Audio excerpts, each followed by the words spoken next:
Bonjour mes chers élèves, comment allez-vous? J'espère que tout va bien chez vous. En fait, je suis très heureuse de vous retrouver après cette longue durée d'absence. En fait, j'avais des circonstances personnelles, c'est pour cela. Alors, nous voici de retour dans cette nouvelle vidéo afin de réaliser la correction de l'évaluation du 4e palier qu'on avait faite la semaine dernière. Allez, comme d'habitude, concentrez-vous bien avec moi et soyez attentifs. Bonjour mes chers élèves, comment allez-vous? J'espère que tout va bien chez vous. En fait, je suis très heureuse de vous retrouver après cette longue durée d'absence. En fait, j'avais des circonstances personnelles, c'est pour cela.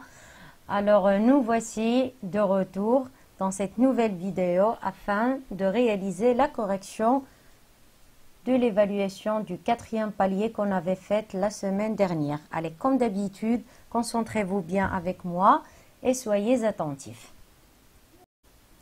Commençons comme d'habitude par la lecture du texte. Alors, Lily adorait l'école. Elle adorait les crayons bien taillés. Elle adorait les crissements de la craie.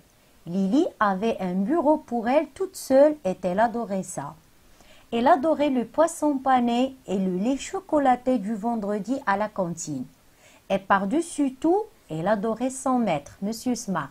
Si Lily, qui levait le plus souvent la main, même quand elle ne connaissait pas la réponse, se portait toujours volontaire pour essuyer le tableau après la classe. « Je voudrais être maîtresse d'école quand je serai grande », disait Lily.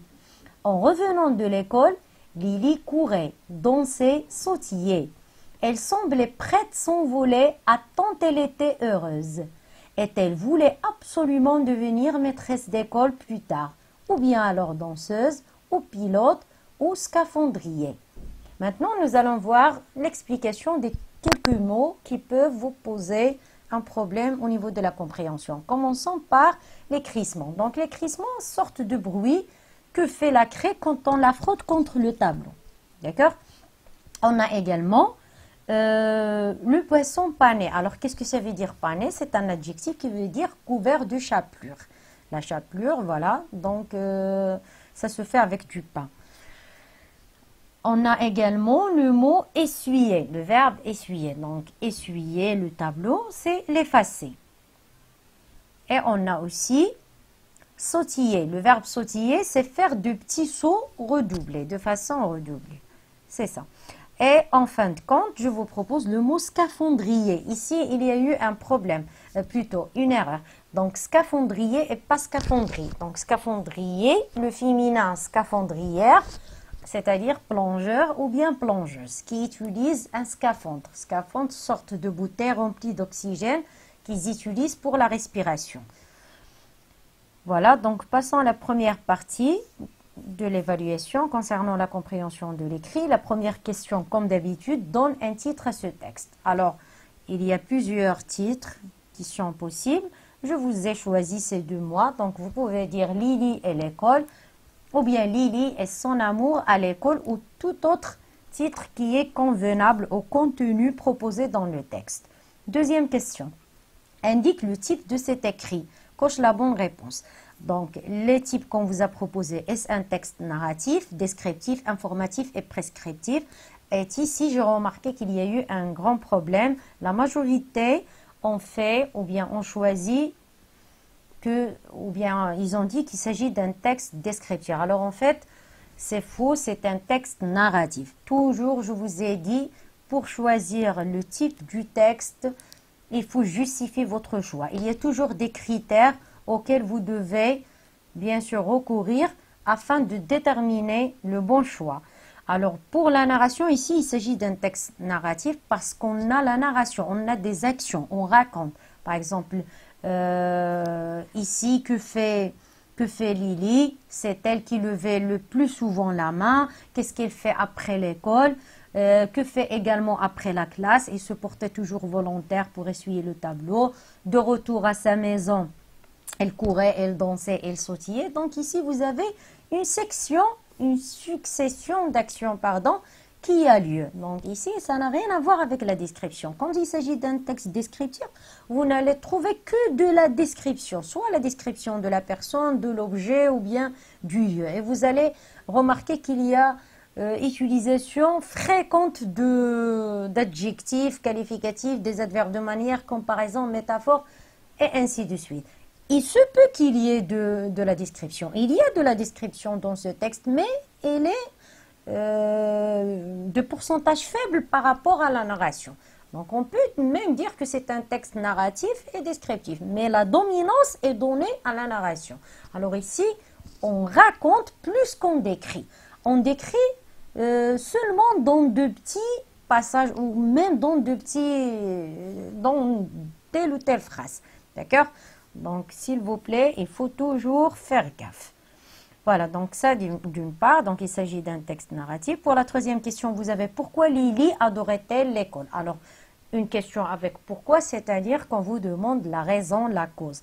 Alors, et comme vous l'avez remarqué, c'est une question avec inversion de sujet. Je dois trouver mon sujet qui est Lily. Donc, Lily, le verbe adorer, adorer quoi? L'école. Pourquoi? Parce que, car, choisissez le mot que vous voulez pour exprimer la cause. Alors, Lily adorait l'école car elle adorait les crayons bien taillés et les crissements de la craie. Ça, c'est une réponse. Il y a une autre réponse possible. Vous pouvez dire Lily adorait l'école car elle voulait être une maîtresse plus tard. Ça aussi, c'est juste. Question suivante. Vous avez que servait-on le vendredi à la cantine scolaire? C'est-à-dire, qu'est-ce qu'on servait comme nourriture vendredi à la cantine de l'école? Alors, chaque vendredi, on servait le poisson pané et le lait chocolaté à la cantine de l'école. Vous pouvez commencer en disant on servait le poisson pané et le lait chocolaté à la cantine de l'école chaque vendredi. Parce que chaque vendredi, c'est un complément circonstanciel de temps. Il est déplaçable. Vous pouvez le mettre là où vous voulez, soit au début, soit au milieu, soit à la fin de la phrase. Il n'y a aucun problème. Pour la cinquième question, vous avez que faisait Lily après la classe? Alors, après la classe, Lily se portait volontaire pour essuyer le tableau. Voilà. Il y en a ceux qui m'ont mis cette réponse. Après la classe, elle courait, dansait et sautillait. Même cette réponse, je l'ai considérée comme juste parce que vraiment, parce que dans le texte, on a en revenant. En revenant, alors ici, on peut aussi le considérer comme toute activité faite par Lily après son retour chez elle. Donc, j'ai considéré les deux justes. Pour sixième question, vous avez quel métier voulait-elle exercer plus tard? C'est-à-dire, quelle est la profession dont elle rêve ou bien qu'est-ce qu'elle veut être quand elle sera grande? Alors, elle voulait être une maîtresse. Je vais retourner au texte parce qu'il y en a ceux qui m'ont pris toute cette phrase. Et elle voulait absolument devenir maîtresse d'école plus tard ou bien alors danseuse ou pilote au scaphandrier. Mais ici, il faut préciser, c'est-à-dire le métier qu'il aime le plus. Alors, c'était le fait d'être une maîtresse. Ce qui le montre, c'est cette phrase-là. Je voudrais être maîtresse d'école quand je serai grande, disait Lily. Alors, c'est ici la phrase qui nous permet bien sûr de trancher dans notre réponse. Alors, le métier souhaité par, ou bien le métier que Lily souhaite exercer plus tard, c'est être une maîtresse. Alors, pour la question numéro 7, vous avez relève du texte une phrase qui montre que Lily adorait fortement l'école, c'est-à-dire qu'elle aimait beaucoup tant l'école. Alors, il y a beaucoup de réponses possibles. Vous pouvez dire « elle se portait toujours volontaire pour essuyer le tableau ». Vous pouvez dire également « elle adorait les crayons taillés, les crissements de la craie ». Comme vous pouvez dire aussi « elle voulait être une maîtresse d'école » ou toute réponse dans ce sens-là. Passons maintenant au lexique. Donc, vous avez classé les mots suivants par ordre alphabétique. Toujours, vous devez comparer les premières lettres. Comme vous le remarquez, les premières lettres sont identiques. Alors, passons à la comparaison de la deuxième lettre. On a cantine, donc A, c'est la première dans l'ordre alphabétique. Donc, nous allons commencer par cantine. Puis, on a H qui vient après, donc chocolaté. Puis après, vous avez R, donc craie. Et la même chose pour crissement. Donc, même les deuxièmes lettres sont semblables. Alors, on va passer à la comparaison de la troisième lettre. Donc, on a A qui précède le S dans l'ordre alphabétique. Donc, cré va être placé troisième. Et voilà. Et finalement, vous avez crissement. Pour question numéro 9, vous avez relève du texte, le synonyme de ici. Il fallait faire attention. Relève du texte, pas donner. Alors, aimer, le verbe qui a été employé et qui est son synonyme, c'est adorer. Un plongeur qui fait, qui plonge, c'est un scaphandrier. D'accord? Allant, pour question 10, vous avez relève du texte le contraire, l'antonyme. Vous avez allant, c'est un participe présent. Son contraire est aussi revenant. Il est aussi un participe présent. Pour l'adjectif triste, son contraire ici, c'est heureuse. Grammaire, vous avez écrit à la forme interrogative. Pose la question de deux façons différentes. Donc, vous savez que pour poser une question, il y a trois manières possibles. Donc, vous avez ici Lily adorait l'école. On peut garder la phrase telle qu'elle est, on ajoute seulement le point d'interrogation et on change l'intonation de la voix. Et on dit par conséquent, Lily adorait l'école. Donc, ça, c'est une réponse. On peut laisser la phrase telle qu'elle est, lui ajouter est-ce que et mettre le point d'interrogation à la fin de la phrase, tout en changeant l'intonation de la voix, comme suit. Est-ce que Lily adorait l'école? Et il y a la troisième manière qui consiste à faire ce qu'on appelle l'inversion du sujet. Et on va dire, Lily adorait-elle l'école? Alors pour ici, vous choisissez les deux formes qui vous semblent les plus faciles, puisqu'on ne vous a pas imposé le choix. C'est-à-dire, est-ce que c'est avec l'inversion du sujet ou bien avec est-ce que, ou bien avec inversion du sujet? Toujours pensez à choisir les formes qui sont faciles pour vous. D'accord? Donc, pour question 12, vous avez transformé cette phrase à la forme négative. Alors, il faut toujours bien observer dans la phrase s'il y a présence d'un adverbe quelconque, comme c'est le cas ici. Nous avons Lily se portait toujours volontaire. On avait déjà étudié dans la leçon de la phrase, ou plutôt la forme négative, qu'il y a des adverbes qui changent. Alors, pour l'adverbe toujours, à la forme négative, ça se transforme en jamais. Et on va avoir comme réponse la réponse suivante. Lily ne se portait jamais volontaire. Alors ici, se porter, c'est le verbe se porter, c'est un verbe pronominal. Donc vous devez remarquer bien où est-ce qu'on place le moyen de négation en question qui est ne jamais. Alors on va le mettre entre le verbe. Lily ne, le verbe se porter, conjugal imparfait, jamais volontaire. Volontaire, c'est-à-dire quelqu'un qui fait une action volontairement sans le lui demander. Volontaire ou bien même plutôt, ça m'échappe, voilà pour l'instant. Pour la question 13, vous avez trouvé dans le texte deux adjectifs qualificatifs. Ici, choisissez les adjectifs que vous voulez. On ne vous a pas imposé le choix. On ne vous a pas dit relever des adjectifs épithètes ou attributs. Donc, relevez un adjectif qualificatif d'une façon générale. Il y en a d'ailleurs à gogo dans le texte, c'est-à-dire il y en a beaucoup. Par exemple, vous avez pané, le poisson pané, le lait chocolaté, donc chocolaté, Lily qui est heureuse, gronde, les crayons taillés, ainsi de suite. Donc, vous choisissez l'un de ces adjectifs-là, plutôt deux. On vous a demandé deux d'ailleurs. Alors, pour la 14e question, vous avez écrit les nombres suivants en lettres. Vous avez dans l'école de Lily, il y a 135 apprenants, c'est-à-dire des élèves qui apprennent, et 10 maîtresses. Donc, quand vous le remarquez, sans S, pourquoi? Parce qu'il est suivi d'un autre chiffre. 10 comme d'habitude, ça s'écrit sans règle spéciale. Question 15. Relis ces deux phrases en exprimant la cause. On avait déjà parlé de ça, il y a plusieurs manières pour le faire. Toujours choisissez la méthode la plus simple. Pensez à utiliser la conjonction de coordination car si vous avez des doutes.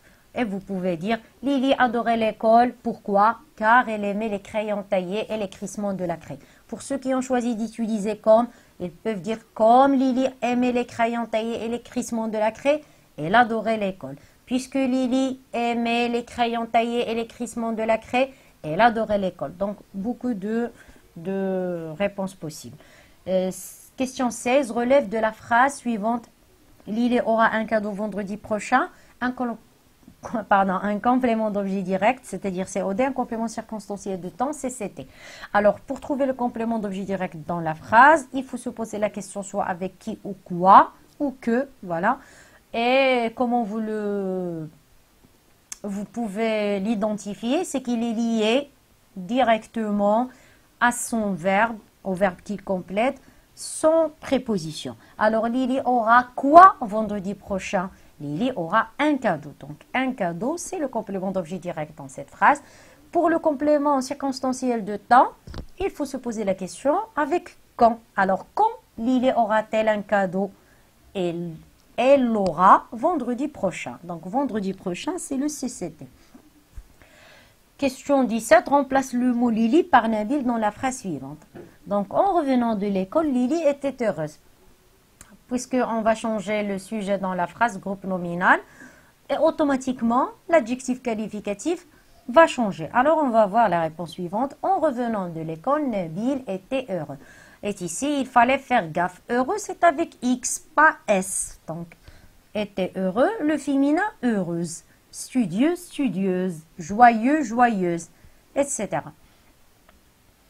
Conjugaison. Conjuguer les verbes entre parenthèses au temps indiqué. Vous avez, nous, le verbe adorer, l'école au passé composé. Donc, le verbe adorer, c'est un verbe transitif.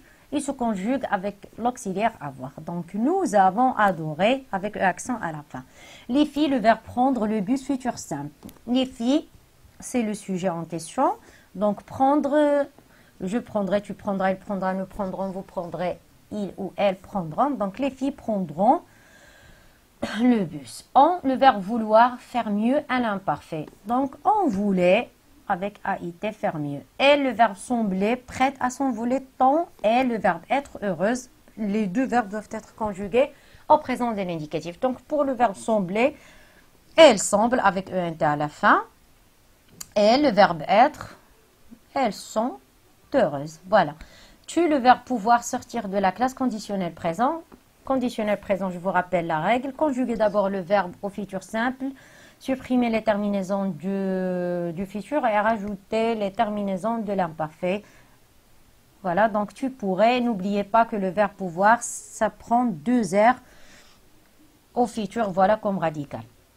Pour l'orthographe, vous avez complète par, près, près, les homophones près et près. Donc près qui signifie à côté de, le premier près, ça signifie à côté de, à proximité, proche de, et prêt, je suis prêt à faire telle ou telle chose. Donc, nous habitons près de l'école. Nous habitons à côté de l'école. Donc, il s'agit du premier prêt. Je m'excuse. Deuxième paire d'homophones, vous avez peu et peu. Peu qui signifie le contraire de beaucoup. Et peu, avec P-E-U-T, c'est le verbe pouvoir conjugué au présent à la troisième personne du singulier. Je peux, tu peux, il peut. Voilà, donc Lily peut connaître facilement la réponse. 24, question 24, complète par quel ou quel. Donc aussi des homophones grammaticaux. Donc vous avez de quelle marque est le cartable de Lily? Donc ici, il s'agit d'un adjectif interrogatif. Pourquoi est-ce qu'on avait utilisé quel comme ça avec 2 LE? Parce qu'il est devant un nom féminin singulier qui est marque. On dit une marque ou bien la marque. C'est pour cela qu'on avait choisi qu'elle avec 2 LE. Maintenant, la voiture de la maîtresse est égarée à quel endroit? Donc, voilà, quel ici, maintenant avec un seul L, parce que endroit est un nom masculin singulier. Vous avez dans le pluriel des noms suivants. Vous avez le mot l'école, le pluriel les écoles avec S. Un chacal, des chacals avec S. Pourquoi? Parce que chacal est un nom qui fait partie de la liste exceptionnelle des noms se terminant par al, formant leur pluriel avec S. Chacal, festival, carnaval, régal, récital, bal ne prennent S au pluriel.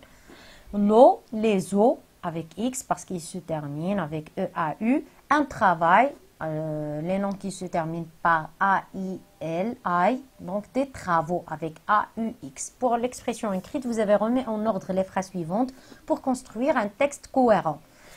Donc, et après avoir stationné sa voiture, il répondit au téléphone. Soudain, son téléphone mobile sonna. Il mit le clignotant à droite. Ahmed conduisait sa voiture en écoutant la radio. Donc, la première phrase, Ahmed conduisait sa voiture en écoutant la radio. Ça, c'est la situation initiale, c'est-à-dire le début. Que s'est-il passé soudainement? Soudain, ou bien tout à coup, bien subitement, que s'est-il passé? Son téléphone mobile sonna. Qu'est-ce qui s'est passé après? Il mit le clignotant à droite. Et enfin, après avoir stationné sa voiture, lecture, il répondit au téléphone. Voilà. Donc, pour l'expression écrite ou bien la production libre, on la verra dans une prochaine vidéo. Alors, merci beaucoup de votre aimable attention. N'oubliez pas de bien corriger vos erreurs. Je vous aime beaucoup et à très bientôt.